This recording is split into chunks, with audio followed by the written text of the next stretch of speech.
सभी भक्तों और ईश्वर की संतानों को मेरा कोटि कोटि प्रणाम। बाबा भोले सबका कल्याण करें तथा सबकी मनोकामनाओं को पूर्ण करें, ऐसी आशा है तथा प्रार्थना है बाबा भोले से।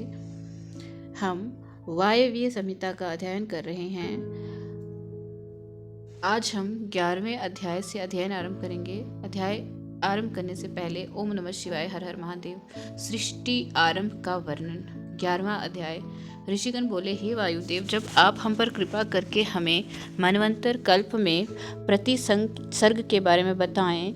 ऋषिगणों की प्रार्थना सुनकर वायुदेव बोले, सर्वप्रथम ब्रह्मा उत्पन्न होते हैं और उनके एक दिन में 14 मनवंतर पूरे हो जाते हैं। मनवंतर असंख्य हैं। इस समय वराह कल्प है जिसमें 14 मनवंतर हैं। इनमें 7 को स्वयं भू और 7 को सावर्णिक नाम से जाना जाता है।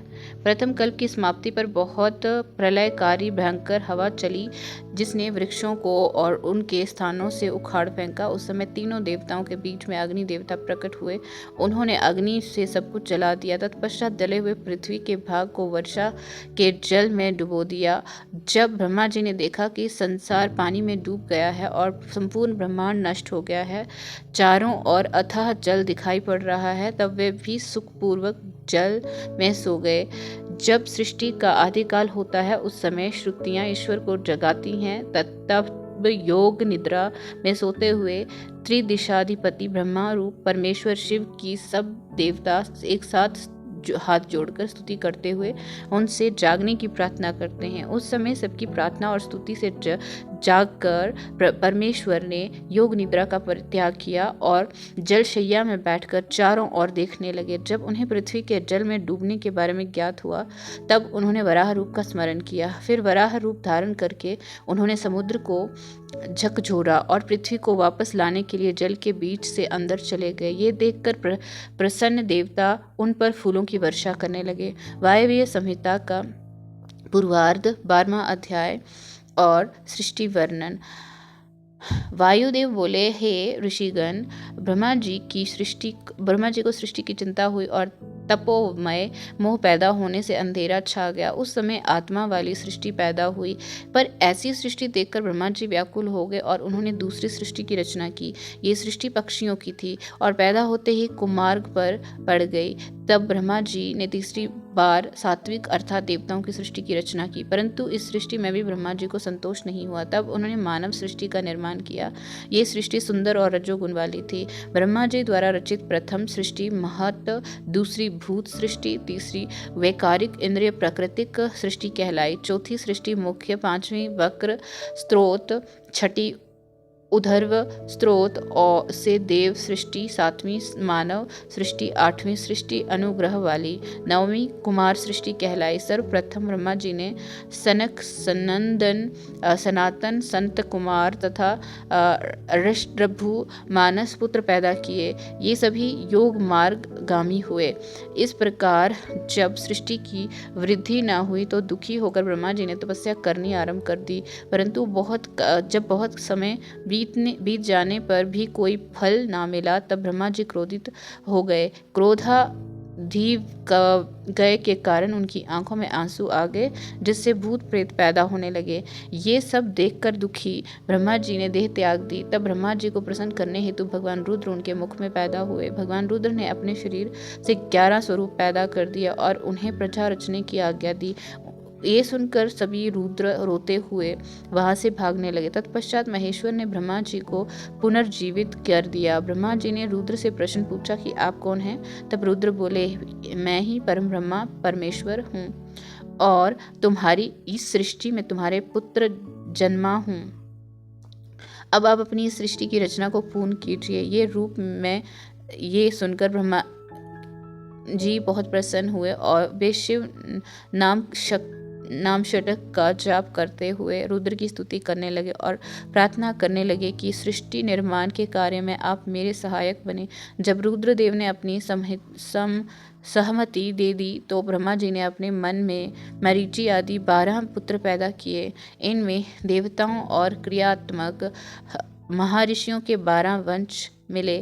तत्पश्चात ब्रह्मा के मुख से देवता, गले से पितृ, जांघों से दैत्य, गर्भ से मानव, उपस्थेंद्रिय से राक्षस पैदा हुए। ये निशाचर राक्षस बलवान थे।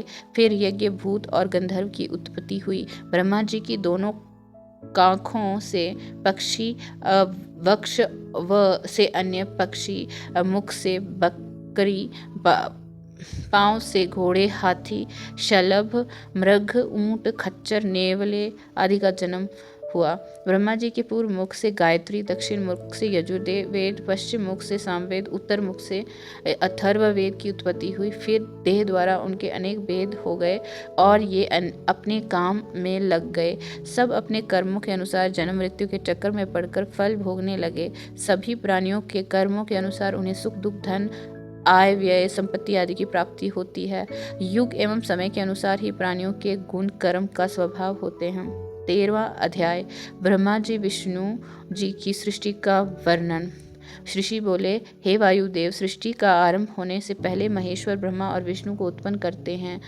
फिर अपनी लीला के अनुसार संसार की रचना करते हैं। फिर प्रलय आने पर सबका विनाश कर देते हैं। इस अनुसार तो महेश्वर ही सर्वशक्तिमान है। फिर भी ब्रह्मा जी के किस प्रकार को हो सकते हैं? कृपा कर हमारे इस संदेह को दूर कीजिए। पुत्र ऋषियों के वचन सुनकर वायुदेव बोले, हे मुनियों, महेश्वर ने इस सृष्टि का निर्माण, पालन और संहार के लिए ब्रह्मा, विष्णु और रुद्र को उत्पन्न किया। ये सब तो उनकी लीलाएं हैं जो कि विभिन्न कल्पों में बदलती रहती हैं। किसी कल्प में ब्रह्मा, विष्णु और रुद्र को उत्पन्न करते हैं तो किसी में विष्णु, ब्रह्मा और रुद्र को उत्पन्न करते हैं। किसी कल्प में तीनों एक दूसरे को प्रकट करते हैं। मेघ वाहन कल्प में श्री हरि विष्णु ने मेघ रूप में 10,000 वर्षों तक पृथ्वी को धारण किए रखा। तब प्रसन्न होकर महेश्वर ने विष्णु जी को अव्यय शक्ति प्रदान की। ये देखकर ब्रह्मा जी के मन में ईर्ष्या उत्पन्न हो गई। उन्होंने विष्णु जी को वहां से भेज दिया और वे स्वयं भगवान महेश्वर की शरण में पहुंच गए। महेश्वर को प्रणाम करके उनकी स्तुति करने लगे और बोले, प्रभु, आपने ही अपने वाम अंग से विष्णु और दक्षिण अंग से मुझे ब्रह्मा को पैदा किया है। फिर हम दोनों शक्ति और सामर्थ्य में भिन्न क्यों हैं? क्या विष्णु मुझसे अधिक आपके भक्त हैं? भगवान कृपा कर इस अंतर को दूर करें। ब्रह्मा जी की प्रार्थना और स्तुति से प्रसन्न होकर महेश्वर ने उन्हें विष्णु जी के समान शक्ति प्रदान कर दी। प्रसन्न होकर ब्रह्मा जी विष्णु जी के पास पहुंचे। उस समय विष्णु जी क्षीर सागर में योग निद्रा में शयन कर रहे थे। ब्रह्मा जी ने उन्हें योग निद्रा से जगाने का बहुत प्रयत्न किया, परंतु वे ना जागे। तब क्रोधित होकर ब्रह्मा जी विष्णु जी की शैया में चढ़कर उन्हें अपनी छाती से लगाने लगे। उसी समय विष्णु जी वहां से अंतर्ध्यान हो गए। तब लक्ष्मी जी को विष्णु जी कहीं नहीं दिखाई दिए तो वह अंतर्ध्यान हो गई। तब ब्रह्मा जी की भ्रुकुटियों के मध्य से विष्णु जी प्रकट हो गए और फिर उनमें धुंधु युद्ध होने लगा। ये सब भगवान शिव भी बिना प्रकट हुए देखने लगे, परंतु जब ब्रह्मा विष्णु का युद्ध किसी भी तरह समाप्त नहीं हुआ तब वे उन दोनों के मध्य प्रकट हो गए। शिव जी की कृपा से उन दोनों के क्रोध का निवारण हो गया। 14वां अध्याय रुद्र की उत्पत्ति। वायुदेव बोले, हे ऋषिगण, जब ब्रह्मा जी ने विभिन्न कल्पों में ये देखा कि मेरे द्वारा रचित इस सृष्टि का विकास नहीं हो रहा है, अर्थात ये बढ़ नहीं रही है, तब वे बहुत दुखी हुए।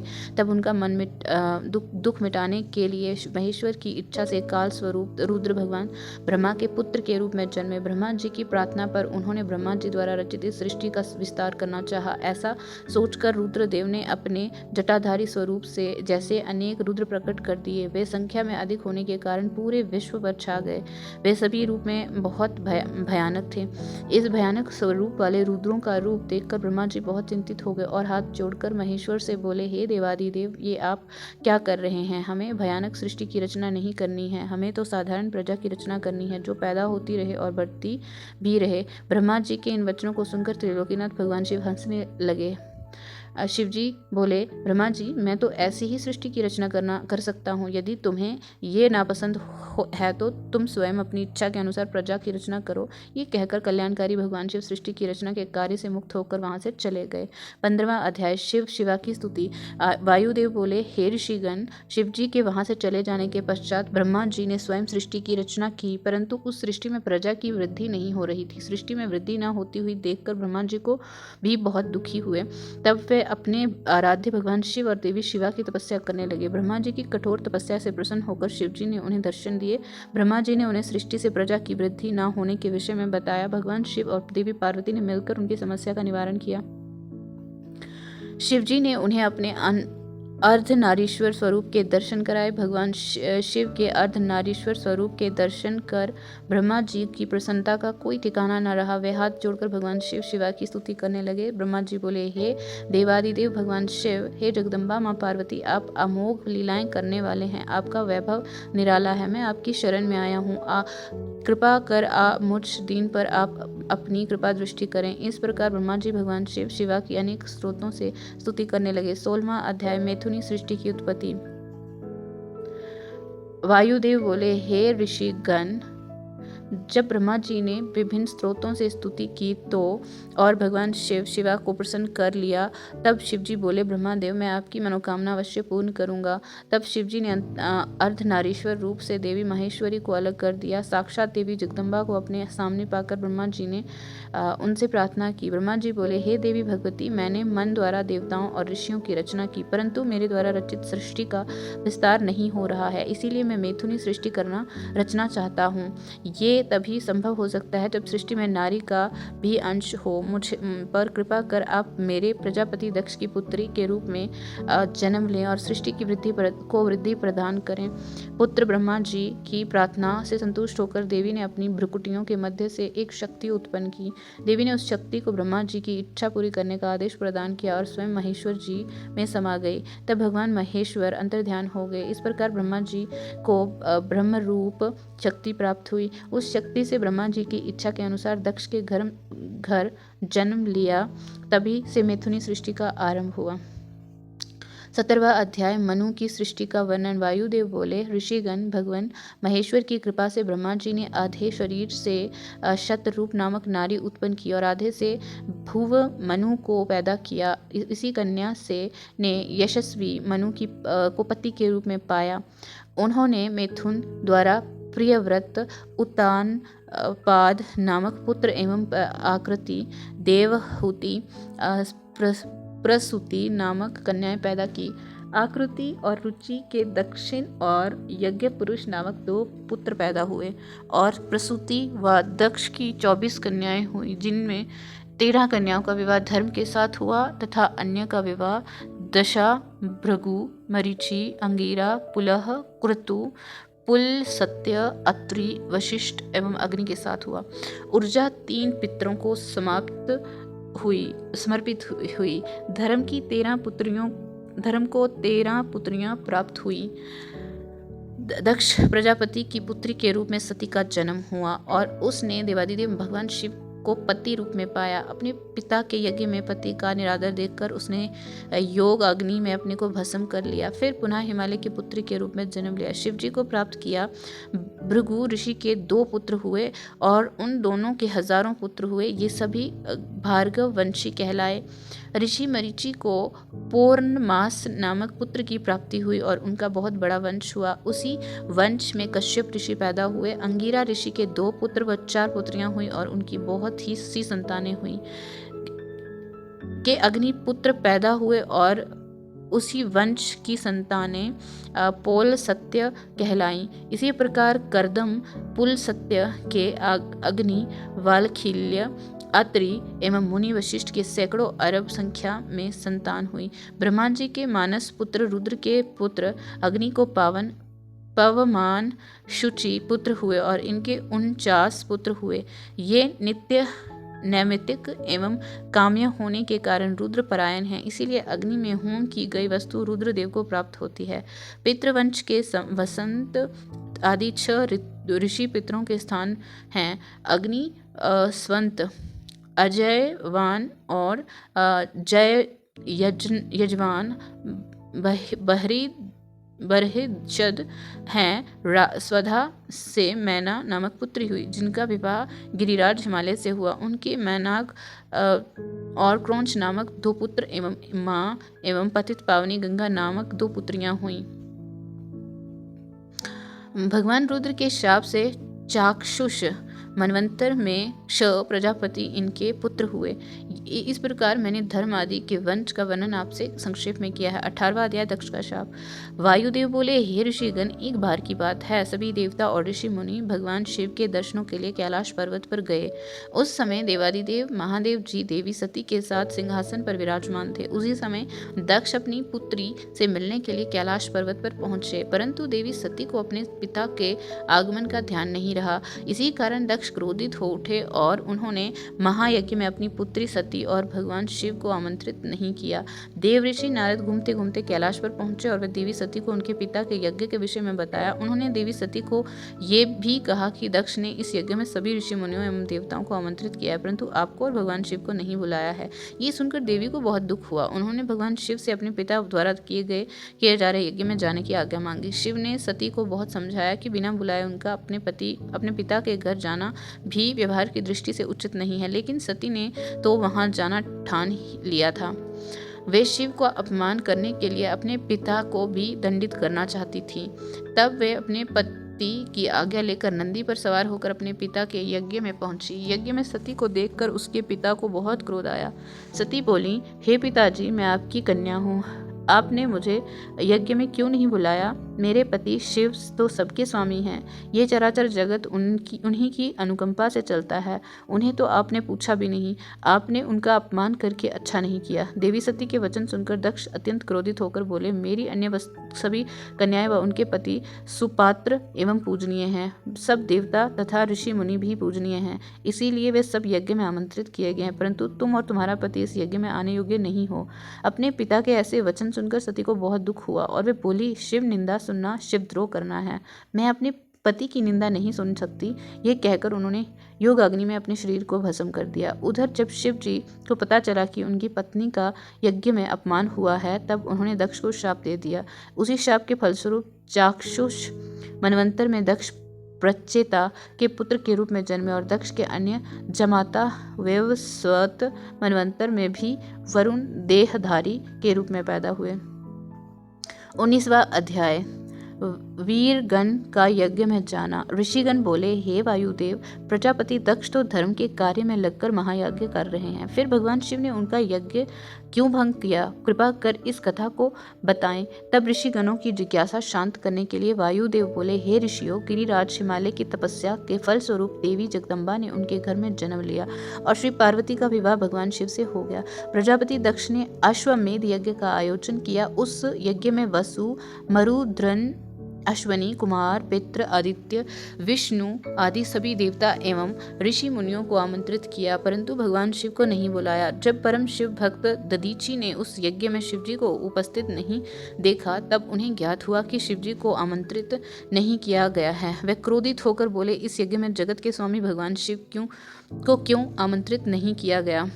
वे पूजनीयों को भी पूजनीय है, फिर तुम उनका पूजन क्यों नहीं कर रहे हो? दधीची ऋषि के इन वचनों को सुनकर दक्ष बोले, हे ब्रह्म ऋषि, यहाँ 11 रुद्र तो उपस्थित हैं और अन्य रुद्रों को हम नहीं जानते। इस यज्ञ की अधिष्ठता श्रीहरि विष्णु है। तब क्रोधित दधीची यज्ञ को छोड़कर चले गए। उधर भगवान शिव ने ये जानकर कि उनकी प्राण वल्लभा का यज्ञ में अपमान हो रहा है, वीरभद्र नामक गण को उत्पन्न किया। वीरभद्र हाथ जोड़कर शिवजी को प्रणाम करके उनकी स्तुति करते हुए बोला, हे देवादिदेव, मेरे लिए क्या आज्ञा है? भगवान शिव ने उसे आदेश देते हुए कहा, हे वीरभद्र, तुम अपने योद्धाओं के साथ प्रजापति दक्ष के यज्ञ में जाओ और यज्ञ का विध्वंस कर दो, फिर दक्ष को भी नष्ट कर देना। देवादिदेव की यह आज्ञा पाकर वीरभद्र ने अपने शरीर से हजारों करोड़ों गण उत्पन्न किए, फिर आनंदपूर्वक यज्ञ का विध्वंस करने के लिए सेना सहित चल पड़ा। 20वां अध्याय, दक्ष यज्ञ का वर्णन। वायुदेव बोले, हे ऋषिगण, वीरभद्र अपने गणों के साथ प्रजापति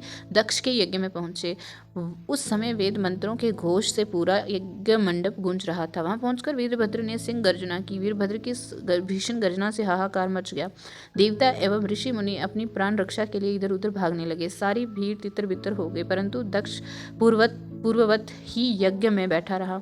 वीरभद्र जब प्रजापति दक्ष के सामने पहुंचा तो वे क्रोध से भरे हुए स्वर में बोले, तुम कौन हो और यहाँ पर क्यों आए हो? यहाँ से शीघ्र ही चले जाओ, अन्यथा अच्छा नहीं होगा। प्रजापति दक्ष के वचन सुनकर वीरभद्र बोला, हे मूर्ख दक्ष, तुम्हें अत्यधिक विद्वान मानते हैं, तुम वेद शास्त्र के ज्ञाता हो, लेकिन मुझे तो ऐसा नहीं लगता। मुझे तो तुम अहंकार का मूर्त रूप दिखाई दे रहे हो। इस अहंकार ने तुम्हारी सोचने विचारने की शक्ति को हर लिया है। मैं तुम्हारी उसी बुद्धि को सही करने आया हूँ जिस मंत्र द्वारा तुमने देवादिदेव सर्वेश्वर कल्याण कर्ता भगवान शिव का पूजन नहीं किया। अब उसका उच्चारण बार बार क्यों कर रहे हो? फिर वे फुफकारता हुआ विष्णु जी मैंने देवताओं की ओर मुख करके वीरभद्र बोला, क्या तुम देवताओं को भी की भी मति मारी गई है, या तुम्हें भी अपने बल का अभिमान हो गया है, जो त्रिलोकीनाथ भगवान शिव का अनादर देखकर भी चुपचाप मूक दर्शक बने खड़े हो? दक्ष को समझाने की जगह तुम भी उसकी हाँ में हाँ मिला रहे हो। यहाँ मैं तुम्हारा घमंड नष्ट करने के लिए ही आया हूँ। ये कहकर वीरभद्र ने अपनी आंखों से अग्नि प्रकट की, जिससे यज्ञ मंडप चलने लगा। उसने वहां उपस्थित सभी यज्ञकर्ताओं की रस्सी से बांध दिया। यज्ञ पात्र तोड़ डाले। वीरभद्र के अन्य गण देवताओं को मारने लगे और यज्ञ भूमि में उपद्रव करने लगे। उन्होंने पूरा यज्ञ तहस नहस कर दिया। सभी अपनी प्राण रक्षा के लिए इधर उधर भागने लगे। आज के लिए इतना ही। आगे का सफ़र अगली वीडियो के साथ जारी रखेंगे। तब तक के लिए धन्यवाद।